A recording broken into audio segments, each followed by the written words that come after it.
Camera ஒளிகளும் பொதுவா contract வர்றா திரையில் கதை சொல்ல விமர்சனம் அல்ல இது ஒரு சினிமா பயணம் கண்ட திறப்பார் அவர் மனதில் கலைஞன்.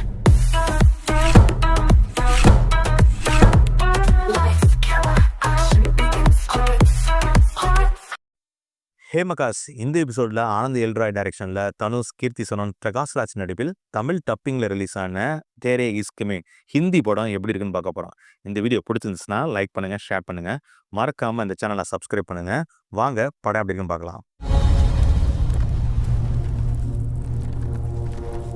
இந்த படத்தோட கதை என்னன்னா, இந்தியன் ஏர்ஃபோர்ஸில் பைலட்டாக இருக்கிற தனுஷ் ரொம்ப அக்ரெசிவாக இருக்காரு. அவரோட சீனியர் பேச்சவே அவர் கேட்க மாட்டாரு. அவர் மனசுக்கு எதுவும் சரின்னு படுதோ அதை மட்டும்தான் செய்கிறாரு. ஒரு பக்கம் பாகிஸ்தான் 3 நாளுக்குள்ள கடல் வழியாக இந்தியாவை தாக்க வந்துகிட்டு இருக்காங்க. இன்னொரு பக்கம் தனுஷ் இந்தியா சைனா பார்டரில் சைனா மிலிட்ரி ஃபோர்ஸ் உள்ள வரதா தடுக்கிறாரு. இதனாலேயே இவருக்கும் இவரோட சீனியர் ஆஃபீஸருக்கும் சண்டை வருது. ஒரு கட்டத்தில் கோவப்படுற சீனியர் ஆஃபீஸர் இனிமே இது சரிப்பட்டு வராது, உனக்கு கவுன்சிலிங் கொடுத்தா தான் சரியா இருக்கும்னு சொல்றாரு. அதனால கவுன்சிலிங் அட்டன் பண்ணி கிளியரன்ஸ் சர்டிஃபிகேட் வாங்கிட்டு வா, அப்பதான் உன்னை இந்த ட்ரூப்லேயே சேர்த்துக்குவேன், அது வரைக்கும் ஃபிளைட் பக்கம் கூட வந்துடாதுன்னு சொல்லி அனுப்பிடுறாரு. தனுஷோட ஃபைல் கவுன்சிலிங் கமிட்டியில் இருக்கிற கீர்த்தி சனோன் கைக்கு வருது. அவங்க பிரெக்னெண்டா இருக்காங்க. அவங்களுமே டிப்ரெஷன் தான் இருக்காங்க. இவர் போட்டோ பார்த்தோன்னே ரொம்ப டிப்ரெஷன் ஆயிடுறாங்க. ஆனாலும் தனுஷுக்கு நான் தான் கவுன்சிலிங் தருவேன்னு சொல்லிட்டு கமிட்டியில் சொல்றாங்க. கமிட்டியும் ஓகே சொல்லிடுறாங்க. கீர்த்தி சனோனை மீட் பண்ற தனுஷ் அவர் ஃபேஸை பார்த்தோன்னே ரொம்ப கோவப்படுறாரு. அப்படி இவங்களுக்குள்ள அப்படி என்னதான் பிரச்சனை, அவங்க பேக் ஸ்டோரி என்ன, தனுஷும் கீர்த்தி சனோனும் ஏன் இப்படி மாறிட்டாங்க, தனுஷ் கீர்த்தி சனோன்ட்ட கிளியரன்ஸ் சர்டிஃபிகேட் வாங்கி நாட்டுக்காக சண்டை போட்டாரா இல்லையான்றதான் இந்த படத்தோட மொத்த கதையே.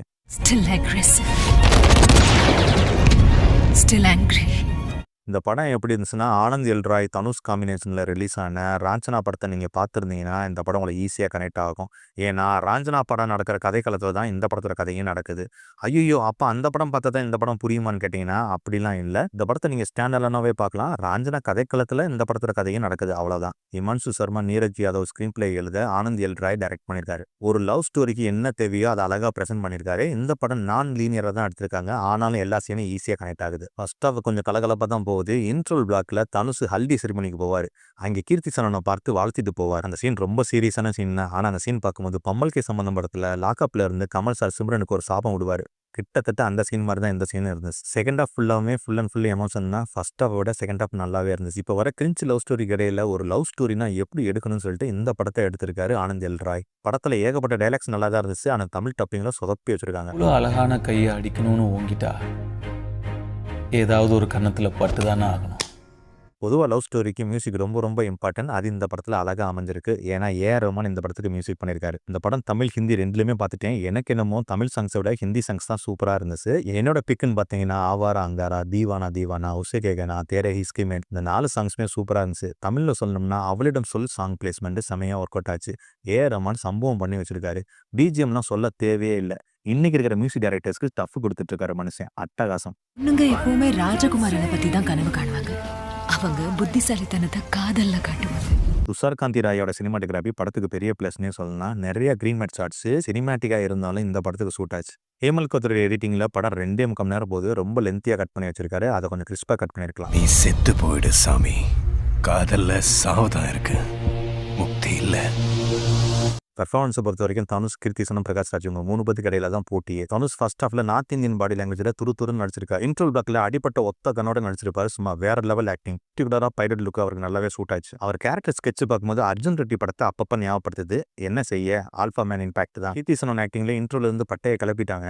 தேரி தேவதாஸ் மாதிரி ஒரு கேரக்டரா இருக்கு, சூப்பரா நடிச்சிருந்தாங்க. இவங்க 2 பேரும் ஆக்டிங் இடையில பிரகாஷ் ராஜ் வேற ஆடியன்ஸ்ல அழ வச்சுறாரு. சப்பையா ஒரு கேரக்டர் கொடுத்துருப்பாங்க. பார்த்தா மகனுக்காக என்ன வேணாலும் செய்யற அப்பா. நடிப்புல மனுஷன் எல்லாத்தையும் அழ வச்சுறாரு. தோத்தராய் சௌத்ரி, பிரியன் சொன்னா அவங்களுக்கு கொடுத்த கேரக்டர் நல்லாவே பண்ணிருக்காங்க. ராஞ்சா வேர்ல்ட்ல இருந்து முராரி கேரக்டர் உள்ள கொண்டு வந்திருக்காங்க. டிஎன்ஏ படத்துல வில்லன் அவர் வரல, முகமது ஆயிப் அவர் தான் இந்த கேரக்டர் நடிச்சிருக்காரு. சூப்பரா நடிச்சிருக்காரு.